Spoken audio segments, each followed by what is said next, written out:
My name is Ashley Hourly, and we'll be talking about the vaccine mandate.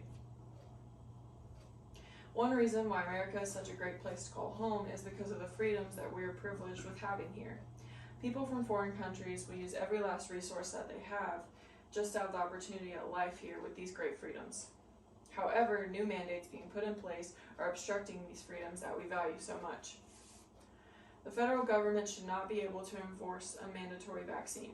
Today I will present to you why mandating the vaccine is wrong. Then I will show you what you can do to prevent this mandate from happening. And finally, what our life will look like if the vaccine is mandated. I, just like everyone else, have been a victim of our lives being turned upside down by this pandemic over the past 18 months. Because of this, I have researched many different sources about American citizens' freedoms and rights relating to the vaccine. This issue is extremely important to the American people because it is the first step in the government gaining control over its citizens. If we as the American people are not aware of this, then our future is looking very dark. Let us take a closer look at the problem.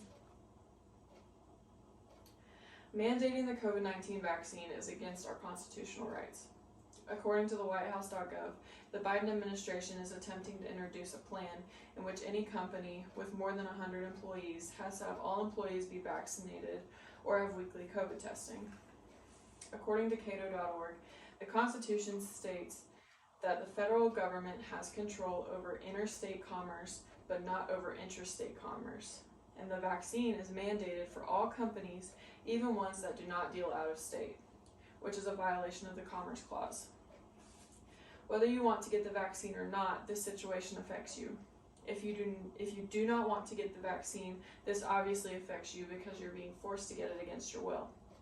And if you do want to get the vaccine, this should still concern you by the amount of control that the government is attempting to take over its citizens.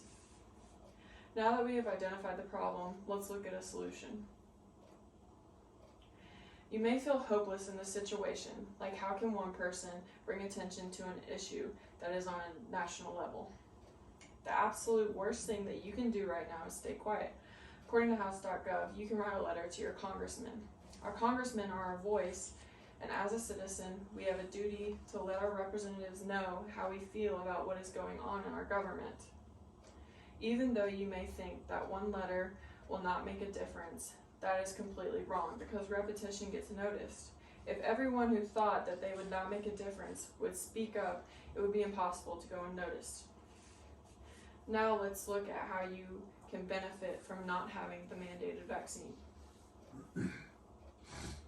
If a vaccine becomes mandatory, you will have to have your vaccination card with you to get into a grocery store, fly on a plane, or even just to have an occupation.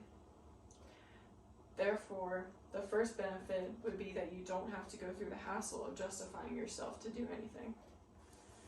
In countries like Australia, they already have camps for unvaccinated people. The second benefit would be avoiding the kind of chaos that these camps would bring with them. The third benefit would be keeping our freedom to choose what is best for ourselves and not having the government decide for you. Let us review. Enforcing a mandatory vaccine is not a good thing for the American people. This would be a violation of the United States Constitution. But there are ways that you can speak out against it, such as writing a letter to your congressman. If we work together, we can resist the control the American government is attempting to gain over its citizens to keep our future free. If the idea of the government regulating everything you do and making your personal decisions for you, especially relating to healthcare, if that scares you, then you need to speak up and seek change in our society. Because if we do not speak up now, then it will get to the point where we no longer have the right to speak up. Here are more sources if you would like to learn more.